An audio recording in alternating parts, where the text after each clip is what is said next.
ডালহৌসি চত্বরে আরবিআই মানে reserve bank of ইন্ডিয়ার দুটো বিল্ডিং আছে। একটা তো হচ্ছে একটা সোভিয়েত স্টাইলে তৈরি যেটা মেন অফিস, তবে আরেকটা একটা অপেক্ষাকৃতভাবে ছোট বিল্ডিং যেটা এখন হয়ে গেছে দি আরবিআই মিউজিয়াম। কিন্তু এই বিল্ডিংটার পেছনে একটা ইন্টারেস্টিং গল্প লুকিয়ে আছে। দেখেই বুঝতে পারছেন ইংরেজ আমলে তৈরি একটি বিল্ডিং, এবং এটা অরিজিনালি ছিল the headquarters of the alliance bank of Shimla. 1874 সালে সিমলা থেকেই এই অ্যালায়েন্স ব্যাংক অফ সিমলা তার বিজনেস শুরু করে, এবং এদের এটাই ছিল যে সমস্ত ব্যাংক ফেল করছে সেই সমস্ত ব্যাংকের ব্যবসা এরা টেক ওভার করে নিত।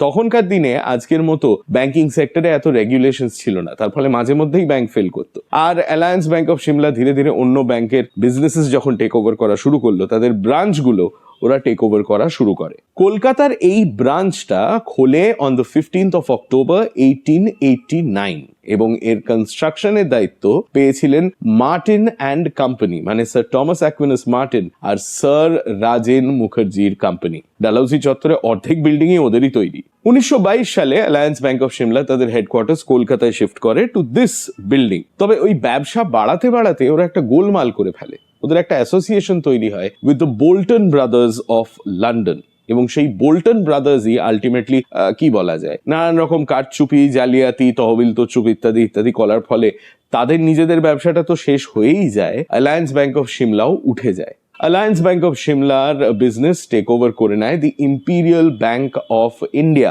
যেটা এখন স্টেট ব্যাংক হয়ে গেছে। তবে আলটিমেটলি ইম্পিরিয়াল ব্যাংক অফ ইন্ডিয়াকে যখন 1935 সালে রিপ্লেস করে সেন্ট্রাল ব্যাংক তৈরি করার জন্য আরবিআই কে তৈরি করা হয়, তখন রিজার্ভ ব্যাংক অফ ইন্ডিয়া এই বিল্ডিংটা টেক ওভার করে নেয়, and that's how the RBI comes to be in this building. তো এই হচ্ছে অ্যালায়েন্স ব্যাংক অফ সিমলা এবং এই বিল্ডিংটির ইতিহাস। কলকাতার ইতিহাস সম্বন্ধে আপনি আরো কি জানতে চান লিখে যান কমেন্টসে। আর এরকম আরো গল্প শুনতে হলে ইনস্টাগ্রামে ফলো করুন আর ইউটিউবে সাবস্ক্রাইব করুন টু হাফ প্যান্ট হিস্ট্রি।